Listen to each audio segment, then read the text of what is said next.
Eloise Clare and Jonathan Howe speaking on the SOCI Act, Compliance Assurance and Lessons Learnt. Eloise is the Acting Assistant Secretary, Critical Infrastructure Protection Group from the Department of Home Affairs. And Jonathan Howe is the Business Director, Security and Risk Facility Security Officer for Becker Applied Technologies. Welcome them both to the stage.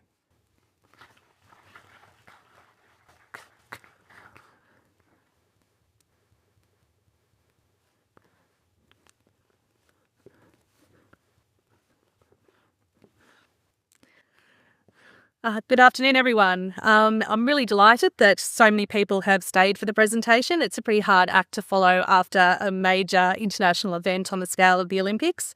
While I personally find regulatory compliance to be an absolutely exciting and fascinating topic, I've been told on more than one occasion that not everyone feels the same way that I do. So thank you to those of you who are here to listen to us and talk a little bit about security of critical infrastructure, which is so critical to not just our national security, but our economy and just generally our way of life in Australia. For those of you who don't know too much about the Security of Critical Infrastructure Act, and I'll apologise in advance for doing the government thing of shortening everything and calling it the SOCI Act. It's really about protection of those things that are most important, as I said, to the economy and to our national security, and providing a standard sort of minimum level of security and trying to uplift positive security obligations for those sectors. There's 11 sectors that are actually covered. So telecommunications, energy, water and sewage, food and grocery, data storage or processing, medical and health, higher education and research, banking and finance, transport, defence industry, and the space technology sector as well. As you can imagine, it's very challenging to try and apply sort of security obligations across such a variety of sectors. And even within those sectors, there are a lot of challenges in trying to bring security from, such different types of companies and entities. I'd also note that while a lot of things aren't necessarily covered by the Security of Critical Infrastructure Act, it's also really important for other companies and entities to have an awareness of those kind of obligations. Particularly as some of you might be critical suppliers to those entities and might have obligations indirectly on you as well.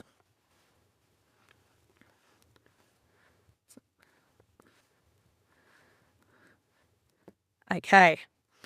So the Security of Critical Infrastructure Act in terms of regulation is actually quite new. It's been in development since 2017 and sort of came into force in 2018. But there's been lots of changes, including new obligations and the introduction of sectors over a number of years. Our compliance posture throughout this time has been very much focused on education and awareness raising. It's really about that security obligations and people understanding sort of security risks and threats to their businesses. And that education and awareness posture is still very much the key part of our compliance posture. In addition to this, though, we've started introducing things such as formal audit programs in 2024 after doing a few initial trial audits in the last year. The reason we do these kind of external assurance checks is really important because as a regulator, we need to be able to give all businesses confidence that the obligations under the Act are actually being implemented across all of the sectors at a consistent level.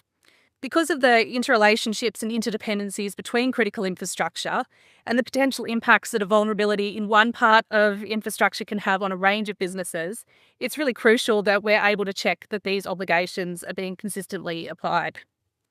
So in the last year, we did select a number of auditees and we did a range of assurance activities and made sure that we had a broad range of sectors covered. This gave us some really important information. The good news is that there was a really high level of compliance and awareness with obligations. As you're aware, anyone who has looked at the Security of Critical Infrastructure Act knows there's lots of different obligations on different sectors, so it can be quite challenging for people to sort of have that awareness and that compliance. We're really trying to make sure those audit programs and assurance was tailored to the specific obligations on the business. One of the things that people were concerned about initially is what would happen if we found instances of non-compliance. As I mentioned, our regulatory posture is really about focusing on education and awareness raising. So where we do identify any issues with non-compliance, what we do is work with the entity on a plan of corrective actions rather than taking any kind of enforcement posture. That's not to say we don't have enforcement powers under the legislation. And if we saw something really egregious or something that was really concerning from a security perspective, we would be able to use those. But as I said, at the moment, we're really focused on trying to bring people into compliance voluntarily. All right, so as I mentioned, there's different obligations for different sectors, and they apply to different assets within the legislation as well. So the first one is the asset register. It's really important to us to understand who is owning and operating critical infrastructure and who their critical suppliers are. Having this information means we're able to understand those interdependencies that I mentioned and the potential impacts to business if something happens. Being able to respond in a crisis is really important. So while it might seem like a really administrative minor thing for us not to have things like up-to-date contact details for businesses, in an emergency, it's really important that we do have that. One area we have noted is that people are often good at those initial registrations, but don't necessarily think about notifying us of changes, including things like contact details or primary contact officers within their systems. We'd really encourage you to have processes in place to update that information. Another one is the mandatory cyber incident reports. So timely reporting of cyber incidents to our colleagues at the Australian Signals Directorate's really important for us to understand what's happening more broadly in cybersecurity. So the timeframes are 12 hours for a significant incident and 72 hours for a relevant incident. We have noted that timeframe is something that's not always being complied with entities. So again, we really encourage people to have a look at their processes and make sure, as part of their incident response plans, that they're really looking at making sure those notifications take place if they're required. The other one that's really important is notifying the businesses that manage your critical data. By notifying them, that means that they understand what they're actually managing and what they're responsible for, and they can make sure they've got the appropriate risk management processes in place. The one I'll talk to in a lot more detail, because it's probably the one we get the most questions on, is the critical infrastructure risk management programs. So, in the first year of our program, we're really looking at making sure everyone had those programs in place. And more recently, if you're in the telecommunications sector, we've actually put out new rules for risk management programs for you as well. So it is important to know that you're applying the right rules for your asset classes too. So the risk management programs are really about identifying those material risks that might impact the function of your business.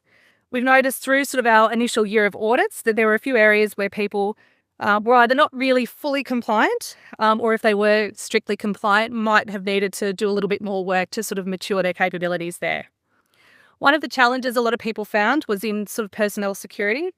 A lot of people were finding it difficult to identify who the critical workers were to their business, and sometimes there wasn't a really mature understanding of risks such as threats from trusted insiders. So we'd really encourage you, if you're not sure why we have some of those obligations, to really engage with the department and understand what it is that we need from you and what those threats are that we're trying to mitigate as well. Physical security, so that's sort of tied up as well with natural hazards. In an Australian context, understandably, a lot of businesses are really focused on those sort of natural disasters like floods and fires, but not always have the same level of thought as to some of the other physical security measures they might want to put in place. Supply chain security is another one that's really challenging. It's generally understood, and I think particularly with COVID still being fairly fresh in everyone's minds, but there were some things like more complex digital supply chains or understanding sort of, for example, if their supply chains were also secure, was something that businesses were finding a little bit more challenging and may not have considered as part of their risk management programs. The rules that we have around these programs have been deliberately designed to be quite principles-based, and they can be tailored for the risk context for your business and sector and scaled according to the type of assets that you own or operate. Even where we have suggested standards from, for example, in cybersecurity frameworks, we have provided options that people can use and consider for their businesses as well. We do sometimes get feedback that people would like more prescriptive guidance. It is really challenging to be able to provide something that will fit all businesses, which is why we've gone with that principles-based approach.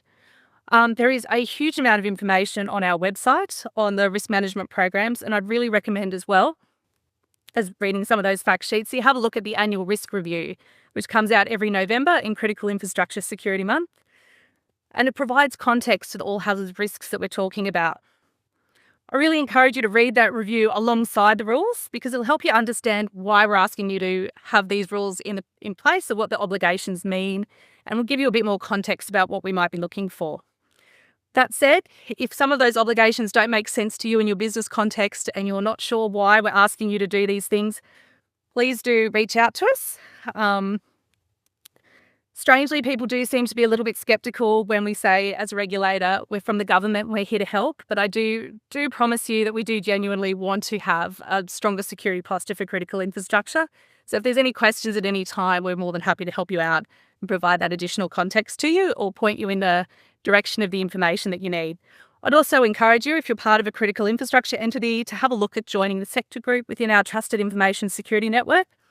That'll enable you to get up-to-date information on threats and risks for your business, and also hear from other businesses on how they are mitigating risks and share some of those experiences, so you don't always have to hear the government talking about it. Sometimes you can get it from industry as well. So what are we doing next? At the moment, we're finalising all of the audit reports for last year's program and notifying entities of findings. Where we do identify non-compliance, as I mentioned, we're going to be working with people to identify corrective actions and make sure they're brought back into a compliant state. As I mentioned, we did see a high level of compliance during the initial program. The other thing I would remind everyone, if you have a risk management program, your annual report is due to the department on 28th of September, which does happen to fall on a weekend, so I'd suggest trying to get it to us by the Friday. We've had a few requests already for extensions, which does feel a little bit like when I was in high school and I asked for an hour extension on an assignment because it was daylight savings. Unfortunately, as part of the legislation, we can't actually grant you any extensions, and a late report is technically considered non-compliant. If you're having any challenges or need to contact us because you don't think you'll be able to make the time frame, again, please call and have a conversation with us about that rather than just submitting the late report. I'd also remind everyone that you need to have your reports approved by your board, council, or appropriate governing body, so you'll need to allow that time in that planning for that reporting as well. Another thing I draw your attention to is under Horizon 2 of the cybersecurity strategy. There's some questions in there that we've gone out for public consultation on how Australia might be able to mature regulatory frameworks for critical infrastructure security, particularly obviously around cybersecurity. So if you have any views, any great ideas, please do consider putting in a submission. I think the deadline's the end of this week. But outside of these sort of formal processes, we're always interested to hear your views on how we can refine any of our assurance activities and make sure we have that sort of collective uplift of our critical infrastructure.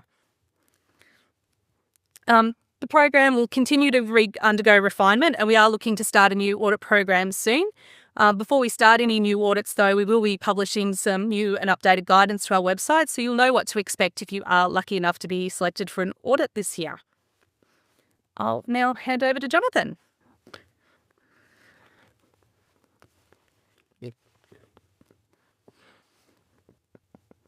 Wow, that all seemed pretty serious, didn't it? Hey, look, we've had the great privilege of working with the Department of Home Affairs over the last year, helping them design that audit framework and going out and testing it. And what I can say is they're really genuine in the sense that, yes, they're a regulator, but they also want to be your friend and they want to help you evolve for the greater good of Australia. And we've heard this morning the wider context of how the security environment is changing. So this is, I guess, a clear and present danger. It's serious stuff, but it's stuff that's really important for all of us and our communities. I'm going to talk to you about some lessons learned and some tips and tricks. So we've only got a short period of time for this presentation, and I thought I'm kind of talking to the converted. You're in the security industry. I don't need to hammer home why this is important. But what I have come across is a whole load of really bad advice and some pretty bad approaches as well. So I thought it'd be really useful just to spend 10 minutes looking at some of the things that we've been doing. So like I say, we've been working with the Department of Home Affairs around their compliance audits, but more importantly, around their critical infrastructure management programs. And programs is a key word here. Lots of people took the approach that, this is a project, this is just a plan that we've just got to get out of the way so we can tick a box.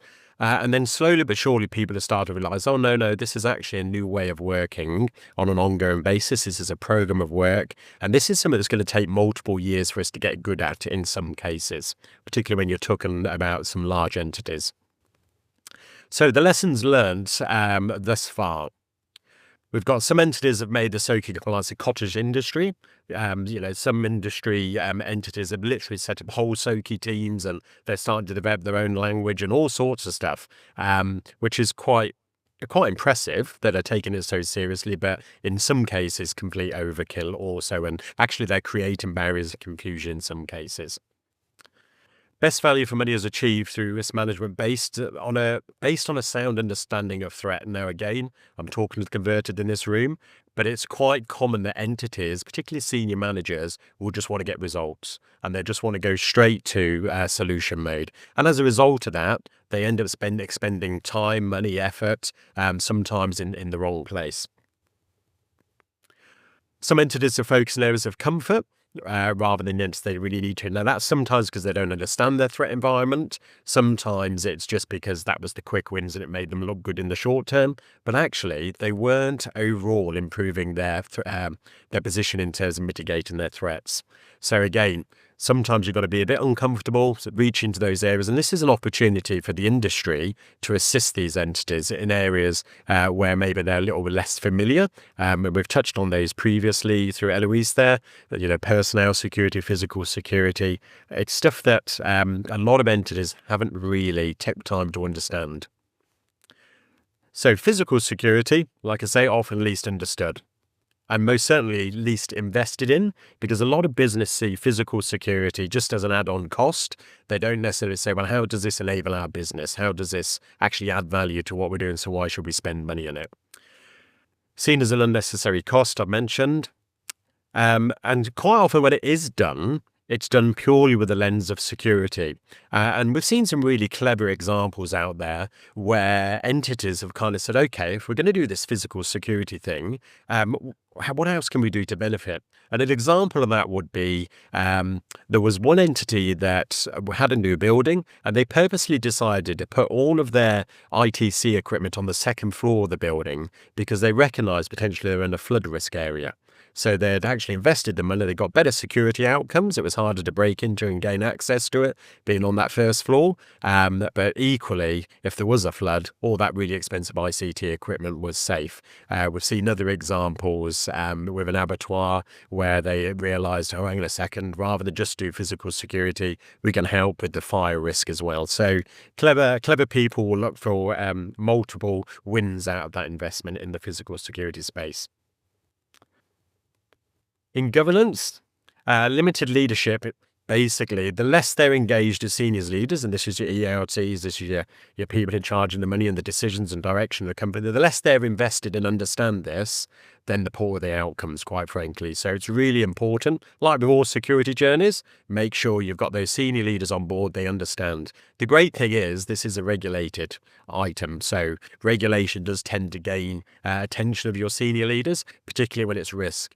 And I would suggest, as I do to entities, if you spend any time befriending somebody, befriend the risk manager in the organization. The person in charge of enterprise risk should be your new best friend, because all of this is around risk management. And you know what I mentioned earlier about a cottage industry? You don't have to reinvent a whole new risk management strategy and invent new risk language.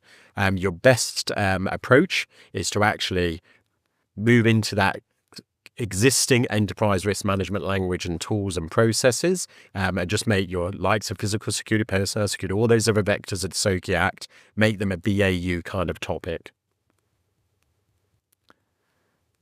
And I've touched on that just there. In terms of the personnel security, generally, I would say, in fact, without doubt, every single entity had really good onboarding. They had pretty good offboarding of personnel, but the bit in the middle was somewhat lacking. So we started to give them examples like, okay, you hired Sue 15 years ago. Everybody knows Sue. That's great. Do you know what's happened in Sue's life since she joined the company? Have you noticed any changes in the behavior? What access has she got now compared to when she joined the company? And you start asking those questions, and we start to give real life examples around what insider threat looks like, and the fact that it's not always intentional. Sometimes people are naive. The fact that people's lives change considerably during a period of employment. That insider threat was just not understood into any particular depth. There were only a very small percentage of entities that had a really good mature program around insider threat, where it was integrated, where the HR people were talking to security people. When somebody was subject to some form of disciplinary action, they looked through a security lens as well as an employment lens. So that was definitely an area of improvement. Entities often identified critical people rather than the critical roles. So they'd identify Sue as a critical person because Sue's a genius. Sue's been here for the last 15 years. The place grinds to a halt when Sue's not at work. But they didn't think about, well, what are the roles that Sue's actually in? Because it's the roles that we need to think about protecting. So when Sue leaves and somebody new comes in, we don't think, hey, Sue's gone, so we don't have to worry about that anymore. It's about the role and who sits in that role. Supply chain. Again, supply chain was reasonable in many cases of people we've spoken to, but they did fall short in a couple of areas relatively consistently. They didn't always think about what are their critical assets and processes. So who are the critical suppliers? Who are the critical suppliers of components? They tend to take quite a broad brush approach and say, as long as we put a load of clauses in the contract, we're covered, which is great. And that's definitely a part of good supply chain security management. But it was quite a wasted effort in some cases as well. So try and be targeted. If an entity's got limited resources and limited time and energy, well, then the better you target towards your critical assets and your critical processes, the better the outcome. Supply chain suppliers. Now, again, some people were really, really good at this, but it is an area quite often we found a little bit wanting, where we'd kind of say, okay, so who supplies that big red button that stops the power plant from exploding? Oh, that's Joe Bloggs Engineering down the road. Okay, cool. Where does Joe Bloggs Engineering make those buttons? Oh, no, they import them from Italy. Right. So what do you know about where they get them from? And again, not many people were kind of going to that second or third tier of questions around their supply chain. So don't think supply chain stops at just the person that's the immediate supplier to you. And some entities thought including clauses in contracts was enough. Again, I've kind of mentioned that, but that was really, really common. That's the bare minimum you should be doing. You should actually, even if you are just putting clauses in contracts, are you ever testing? Are you providing any assurance to yourselves that people are actually abiding by those clauses in your contracts? And again, sadly, that's an area of growth. But the great news is Department of Home Affairs understands this as a journey. So when I still talked about how we designed the approach towards assurance, the decision was made early on that this should be about a maturity journey. It can't be a simple pass and fail from day one.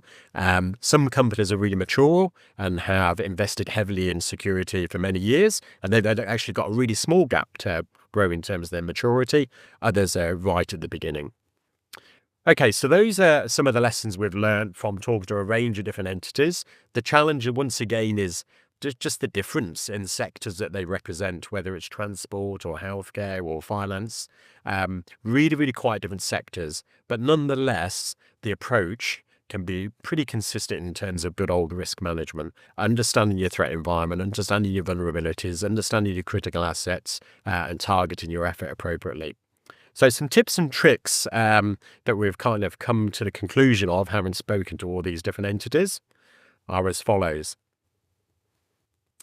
No need to create a whole new SOCI team. Okay, it's great to have somebody nominated to the SOCI lead, but actually in many cases you can get by using your existing resources and existing processes. Unless you're a particularly large entity, then you might need a bit of additional resource initially to get it established, get that program established, understand your environment, but thereafter it should be transitioned into BAU.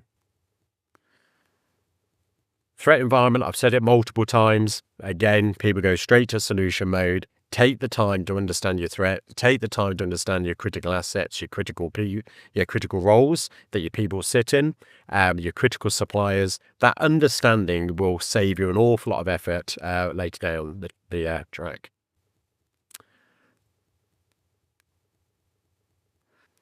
When designing physical security solutions, like I say, think about resilience at the same time, because that's a great way of getting investment through your leadership team as well.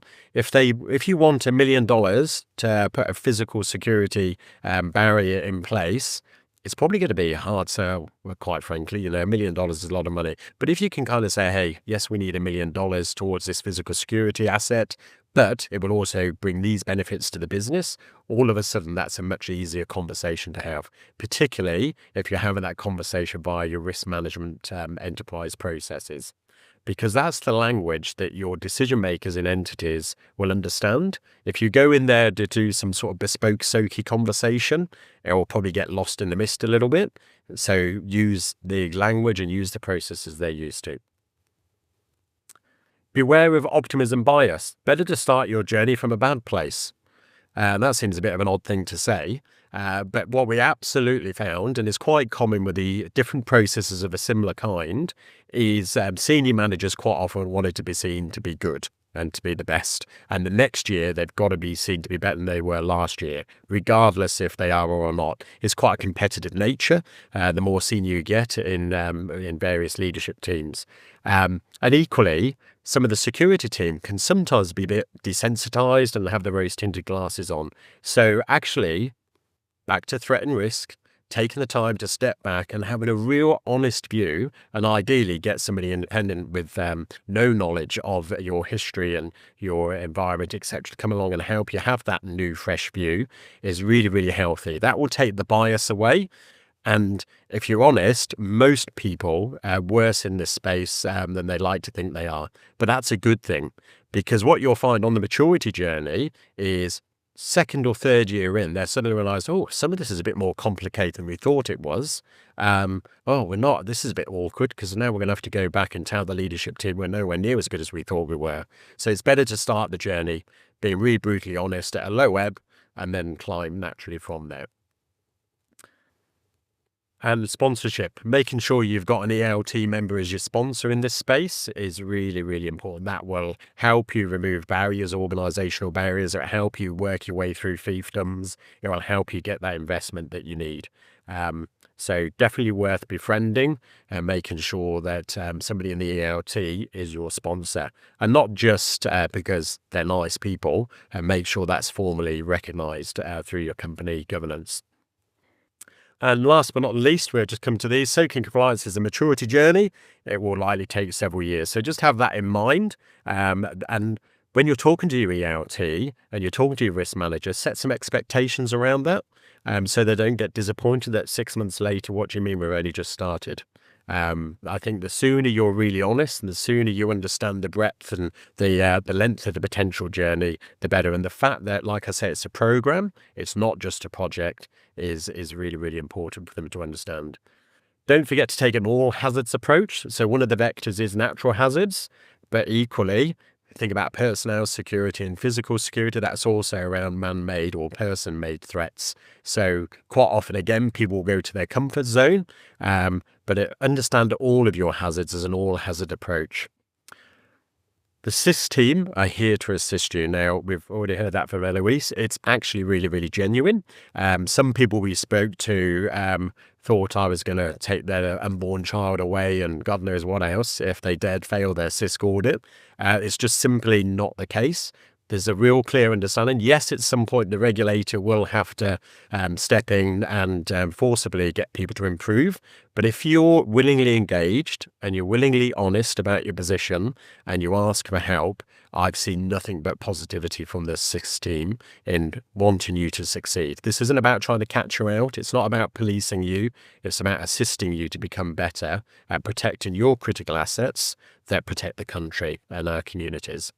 So that will bring me to the end of tips and tricks. Hopefully some of those were helpful. I know some of them are really obvious, but it's amazing how common sense is not very common. It's amazing how obvious things get lost in the mist of time. Any questions for either myself or Eloise? If it's a difficult question, we'll put it to Eloise.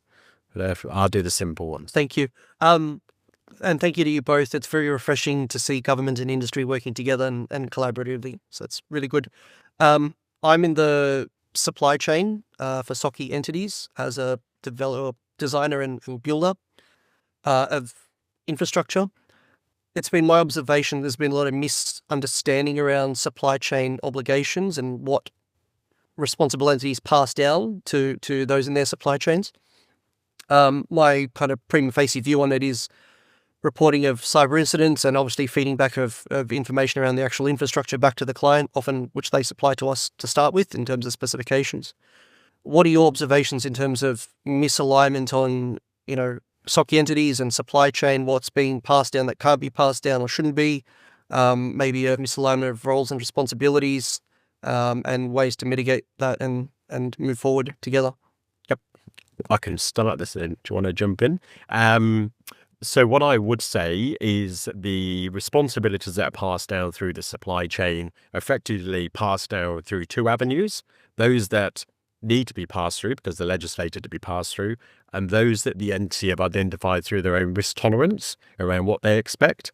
So ultimately they can put almost anything in that contract. You're having to agree to it. But yeah, there is definitely a level of misunderstanding out there. It's improving all the time. But again, that's where SIS is really important. So what I would suggest is you work with the person you're supplying in a collaborative manner. And actually, if neither of you are quite clear or neither of you can quite agree on something, you can go to the SIS team and say, hey, can we just have some clarification because we're a little bit confused? There's also a lot of really good resource available. So that's what I would say. Yeah. Is the official response. No, I completely agree with those points. It is really difficult, and because we've got that principles-based approach, it is up to the business to decide how they're going to identify and mitigate those material risks, and it will be slightly different in different contexts. That said, I would encourage involvement in some of those trusted information sharing networks that the SIS is doing. We also have a supply chain advisory group. So getting that feedback and helping us refine some of those regulatory settings. As I mentioned, it is still a very new piece of legislation and regulation. So that can kind of help us refine those processes or provide additional guidance more broadly if there's issues you're facing. So more than happy to hear from you and engage further.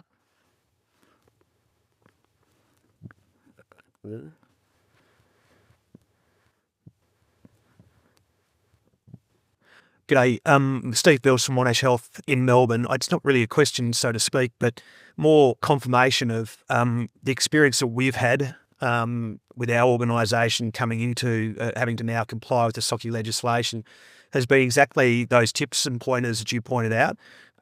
We've had that exact experience. So we've been able to use our risk management system rather than creating a whole brand new system. We've been able to get really good advice and help through Eloise's area. And the result's been we've just had our first audit, which was interesting.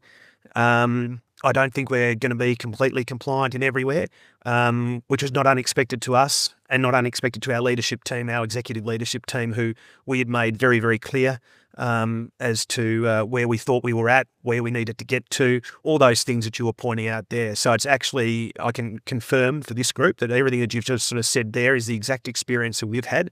We're a new industry in considered what's critical infrastructure.